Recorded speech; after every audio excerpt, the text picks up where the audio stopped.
The Boy Knight. The Siege of Evesham Castle. Upon the day before starting out to head the expedition against the outlaws, Sir Rudolph sent word to the Lady Margaret that she must prepare to become his wife at the end of the week.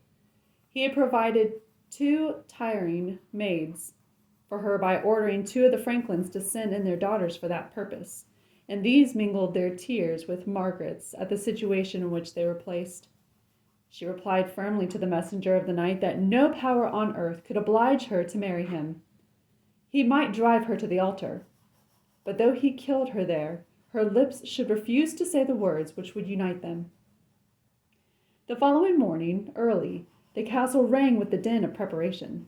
The great portion of the mercenaries were encamped in tents outside the walls, for, spacious as it was, Evesham could hardly contain 400 men in addition to its usual garrison.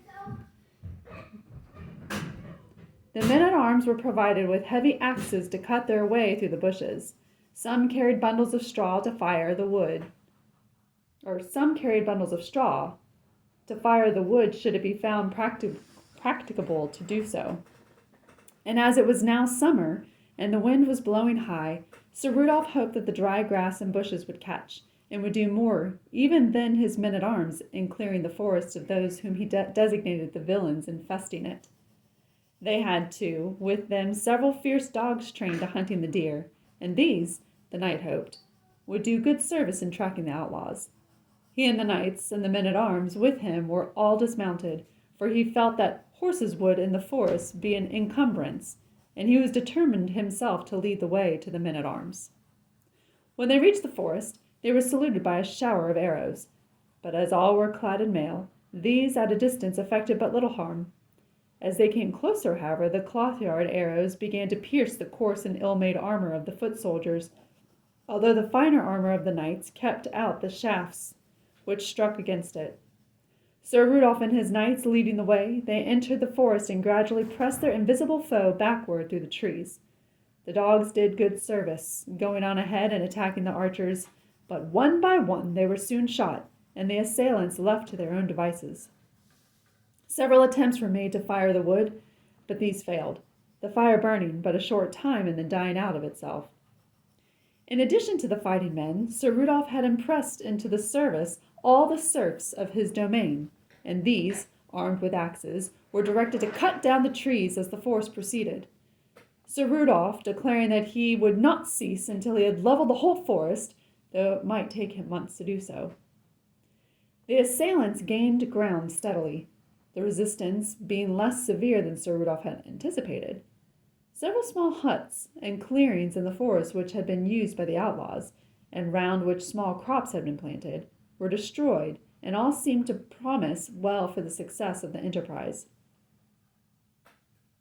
It was about 2 hours after they had left the castle when a heavy cart filled with faggots was seen approaching its gates. The garrison, who had not the least fear of any attack, paid no attention to it until it reached the edge of the moat. Then the warder, seeing that it contained faggots, lowered the drawbridge without question, raised the portcullis, and opened the gates. What?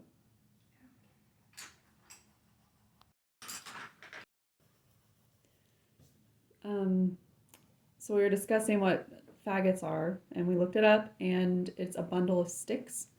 So one of the archers with Sir Cuthbert was approaching the castle with a wagon full of bundles of sticks.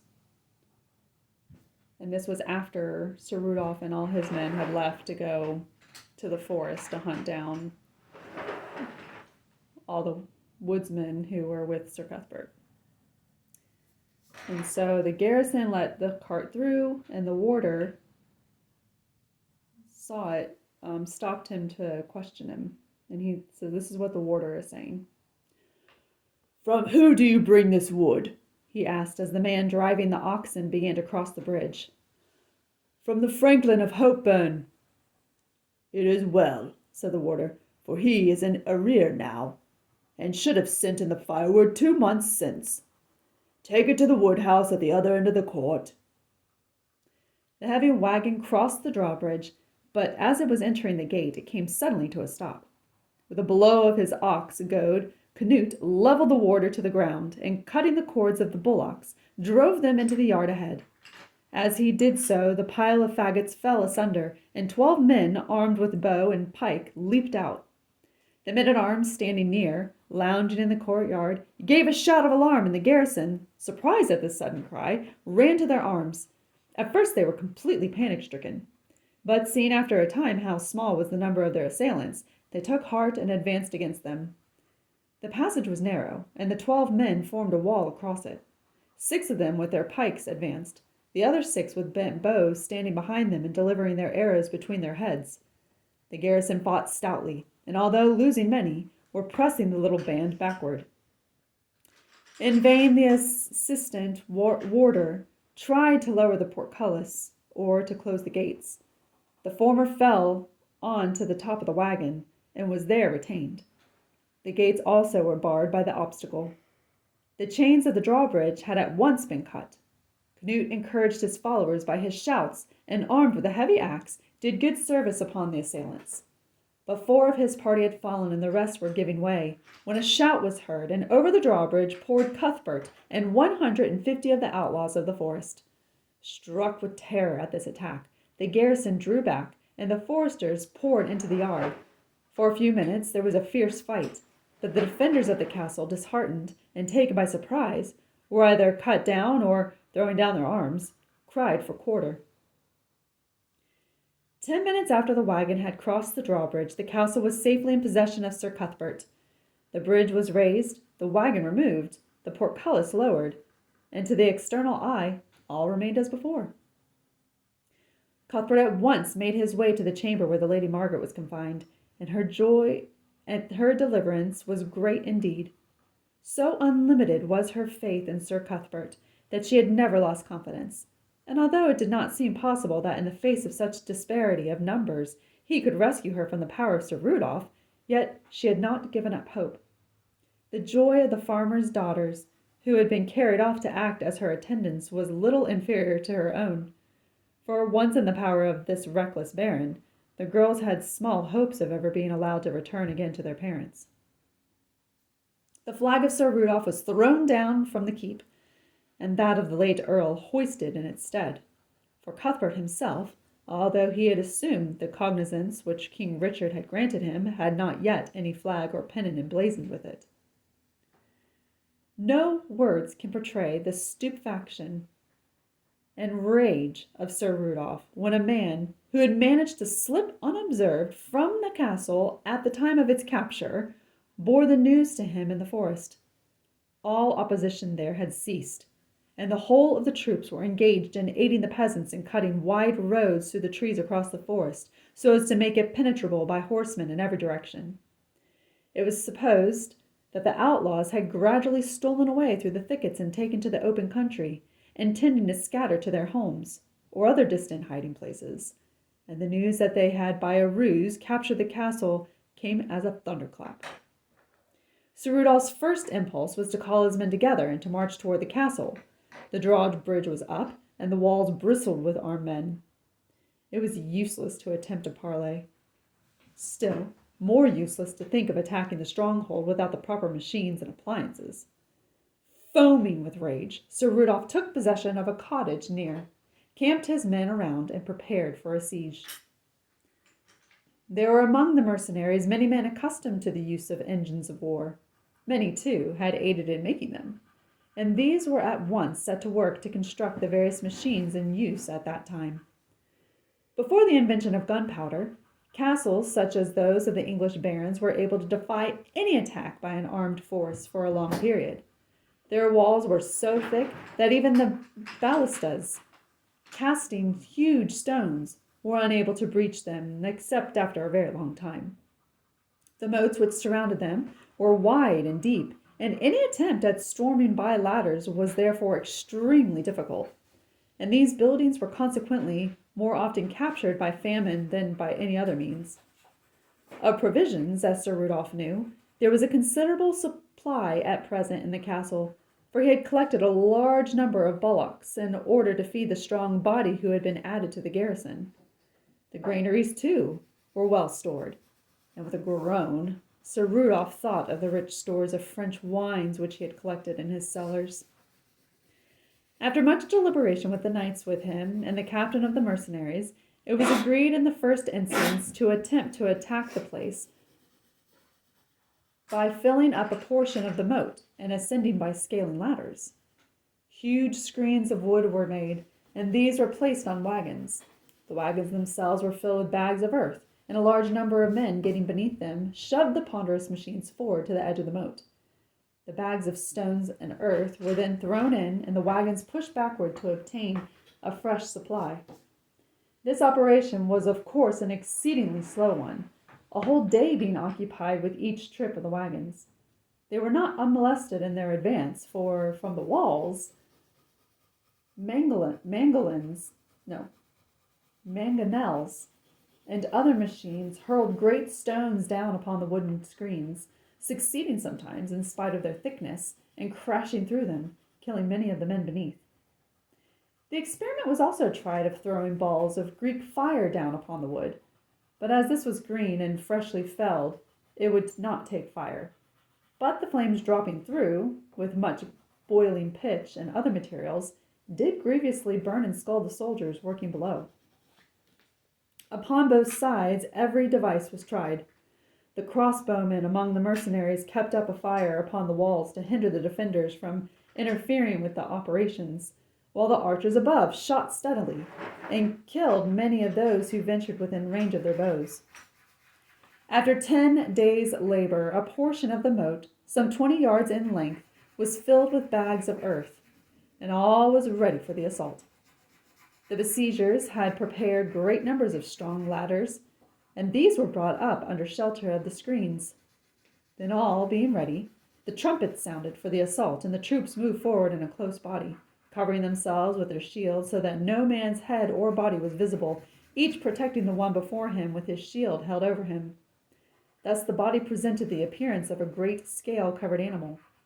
In many respects, indeed, the warfare of those days was changed in no way from that of the time of the Romans. In the 1200 years which had elapsed between the siege of Jerusalem and the days of the Crusades, there had been but little change in arms or armor, and the operations which Titus undertook for the reduction of the Jewish stronghold differed but little from those which a Norman baron employed in besieging his neighbor's castle. Within Evesham Castle, all was contentment and merriment during these days. The garrison had no fear whatever of being unable to repel the assault when it should be delivered. Huge stones had been collected in numbers on the walls. Cauldrons of pitch, beneath which fires kept simmering, stood there in readiness. Long poles with hooks with which to seize the ladders and cut them down were laid there, and all that precaution and science could do was prepared. Cuthbert passed much of the day, when not required upon the walls, chatting with the Lady Margaret, who, attended by her maidens, sat working in her bower. She had learned to read from the good nuns of the convent, an accomplishment which was by no means general, even among the daughters of nobles. But books were rare, and Evesham boasted but few manuscripts. Here Margaret learned in full all the details of Cuthbert's adventures since leaving England, and the fondness with which as a child she had regarded the lad grew gradually into the affection of a woman. The courage of the garrison was high, for although they believed that sooner or later the castle might be carried by the besiegers, they had already been told by Canute that there was a means of egress unknown to the besiegers, and that when the time came they would be able to escape unharmed. This, while it in no way detracted from their determination to defend the castle to the last, yet rendered their task a far lighter and more agreeable one than it would have been had they seen the gallows standing before them as the end of the siege. As the testudo, as it was called in those days, advanced toward the castle, the machines upon the walls, catapults, mangonels, and arbalasts, poured forth showers of stones and darts upon it, breaking up the array of shields and killing many. And as these openings were made, the archers, seizing their time, poured in volleys of arrows. The mercenaries, however, accustomed to war, advanced steadily and made good their footing beneath the castle wall, and proceeded to rear their ladders. Here, although free from the action of the machines, they were exposed to the hand missiles, which were scarcely less destructive. In good order and with firmness, however, they reared the ladders and mounted to the assault, covering themselves as well as they could with their shields. In vain, however, did they mount. The defenders poured down showers of boiling pitch and oil, which penetrated the crevices of their armor and caused intolerable torment. Great stones were toppled over from the battlements upon them, and sometimes the ladders, seized by the poles with hooks, were cast backward with all upon them on the throng below. For half an hour, encouraged by the shouts of Sir Rudolph and their leaders, the soldiers strove gallantly, but were at last compelled to draw off, having lost nigh 100 men without one gaining a foot upon the walls. That evening another council of war was held without. Already some large machines for which Sir Rudolph had sent had arrived. In anticipation of the possibility of failure, 2 castles upon wheels had been prepared, and between these a huge beam with an iron head was hung. This was upon the following day pushed forward on the newly formed ground across the moat. Upon the upper part of each tower were armed men who worked machines casting sheaves of arrow and other missiles. Below were those who worked the ram. To each side of the beam were attached numerous cords, and with these it was swung backward and forward, giving heavy blows each stroke upon the wall. The machines for casting stones, which had arrived, were also brought in play, and day and night these thundered against the walls, while the ram repeated its ceaseless blows upon the same spot until a stone crumbled before it. Very valiantly did the garrison oppose themselves to these efforts, but each day showed the progress made by the besiegers. Their force had been increased, Prince John having ordered his captain at Gloucester to send another 100 men to the assistance of Sir Rudolph. Other towers had now been prepared. These were larger than the first, and overtopped the castle walls. From the upper story were drawbridges so formed as to drop from the structures upon the walls, and thus enable the besiegers to rush upon them. The process was facilitated by the fact that the battlements had been shot away by the great stones, and there was a clear space on which the drawbridges could fall. The attack was made with great vigor, but for a long time the besieged maintained their post, and drove back the assailants as they poured out across the drawbridges onto the wall. At last, Cuthbert saw that the forces opposed to him were too numerous to be resisted, and gave orders to his men to fall back upon the inner keep. Making one rush and clearing the wall of those who had gained a footing, the garrison fell back hastily and were safely within the massive keep before the enemy had mustered in sufficient numbers upon the wall to interfere with them. The drawbridge was now lowered, and the whole of the assailants gained footing within the castle. They were still far from having achieved a victory. The walls of the keep were massive and strong, and its top far higher than the walls, so that from above a storm of arrows poured down upon all who ventured to show themselves. The keep had no windows low enough down for access to be gained, and those on the floors above were so narrow and protected by bars that it seemed by scaling the walls alone could an entry be effected. This was far too desperate an enterprise to be attempted, for the keep rose 80 feet above the courtyard. It was upon the door, solid and studded with iron, that the attempt had to be made.